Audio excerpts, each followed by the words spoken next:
कि शमशान से जुड़ी हुई चीजें मेरा पीछा नहीं छोड़ रही महाराज जी। रात दिन बहुत बुरे सपने, डर का एहसास और मतलब मन बहुत घबरा रहा है महाराज जी। अभी तो नाम शुरू किया है मैंने जपना। चिंता न करो, इसमें तो लादे घूम रहे, ये मुर्दा ही तो है। इसमें भगवान बैठे हैं इसलिए चल फिर रहा है। लोग बहुत भ्रमित हो जाते हैं, उनको सही मार्ग ना मिलने के कारण। नौजवान है बेमतलब का, कुछ नहीं है यार। जब जिंदा का स्वरूप होने पर तुम कुछ भगवत प्राप्ति नहीं करते तो मरे हुए लोग हमारा क्या सहयोग कर देंगे? क्या वहां स्मशान में बैठे हुए हैं क्या यमराज के यहाँ उनकी पिटाई धुलाई शुरू हो गई? या तो नर्क गए या तो स्वर्ग गए। कोई परम पद जाने वाला वो बात अलग है। इसलिए रामकृष्ण हरि भजो, भगवान का नाम जप करो। ये सब ऐसी बातें जिनमें जीवन बर्बाद हो जाता है, जीवन नष्ट हो जाता है। हम एक बहुत अच्छे साधक की बात कहते हैं। वो बहुत अच्छी साधना कर रहे थे और वो आद्याशक्ति को वश में करना चाहते थे।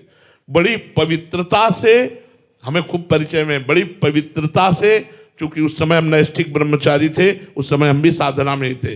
बड़ी पवित्रता से एकांत स्थल में रोज हवन और रोज नियम से करते थे। जब उनकी साधना का फल का समय आया तो उनके कान के पास से मक्खी सी निकली, ऐसे पास से ऐसे करते हुए। माता जी का एक नाम भ्रमरी भी है। और वो ऐसे जुड़ गई तो सामने देखा इतना सुंदर रूप कि वो काम मोहित हो गए। जो ही काम मोहित हुए सो बुद्धि भ्रष्ट हो गई। बुद्धि भ्रष्ट हो गई तो पागल की तरह जीवन व्यतीत किया, कूड़ा करवाद बटोरते हुए। एक साधक कूड़ा कर, माँ को माँ की तरह भजो, हनुमान जी को भक्त की तरह भजो। अगर उनको अधीन करने की कोशिश करोगे तो बुद्धि में इतनी क्षमता नहीं कि झेल पावे। ये भूत प्रेत पिशाचों को जागृत करके क्या प्राप्त कर लोगे? कुछ नहीं। एक बार एक ऐसे थे कि वो देखते ही बता देते थे, अच्छा आप अमुक हो, अमुक कार्य के लिए आए हो। तो लोग बड़े प्रभावित हो जाते, यार ये तो मेरा नाम जानते हैं और ये काम जानते हैं, मैं किस काम के लिए आया हूं। बड़े प्रभावित हो जाते। तो भाई जी से हनुमान प्रसाद पोद्दार जी, गीता वाटिका गोरखपुर, उन्होंने सुना तो उन्होंने कहा एक बार हम भी देखते हैं। तो वहां गए तो उनका, आप श्री हनुमान प्रसाद पोद्दार जी हैं, आप हमें चेक करने आए। भाई जी ने कहा यार बड़ी जोर की सिद्धि है इसके पास, कि मतलब हमारे मन की बात तुरंत। भाई जी ने कहा देखो हम मित्रवत बात करते हैं, आप भगवत प्राप्त तो हो नहीं,